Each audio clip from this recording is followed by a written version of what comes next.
Premtobre Kasee no so na founder da Frimpong Manson Institute ano ya Reverend Professor Paul Frimpong Manson na wode ensamo tudwa se oman Ghana mu esomko bia yenye yeho entum na yaje yeho tum a eno na eboama empuntuo ne nkoso ekoso oman mu eno mu nsem Adom TV ediba Womanfo bekaya openi ono eneda Perez Chapel asore ano Archbishop Ajinasare ede nsembi atudwa ede fanungokpon enam so ama womanfo enso etron krata ede bema Archbishop no so obeyi ano ensem no ekoye bebre na wei ana openi ono eneda Frimpong Manson Institute ano Reverend Professor Frimpong Manson ede abetudwa se enema ekoso ewo eye Archbishop ene nungokpo fo entem no wo mohwe se ebeba wiye na ede asumdie beba ma Ghana ha ye koro.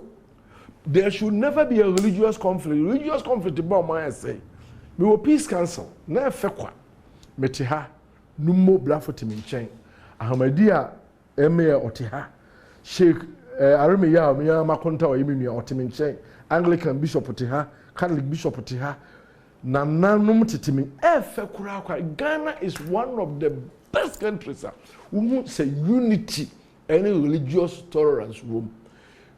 African traditional religions have got their part to play in national development. Osanso ekasafa galamsey anamoa manfo bi etua womo ede sei omano ensuo ene ejapade ahodo Eyade hardwin environmental disaster titro galamsey ya kan the essay mino na say kura Ghana water and sewage say ensuo production no kura ka omo ba omo di ma ensuo no den ya hwe ala che be kra nsuo Wasan ede tudwa botaya etechire emani bie sa institution na sisi woda no a wode bebo manfo Frimpong Manson ne ne yere nyame afre asem so God adwuma mu ya ye adwuma be sem finhia adua na sisi de ye home na adwuma no mu ye hia nipa ahoro bebre na eji so betuma boa Ghana ama Ghana tumpon ti institute we a institute of ideas.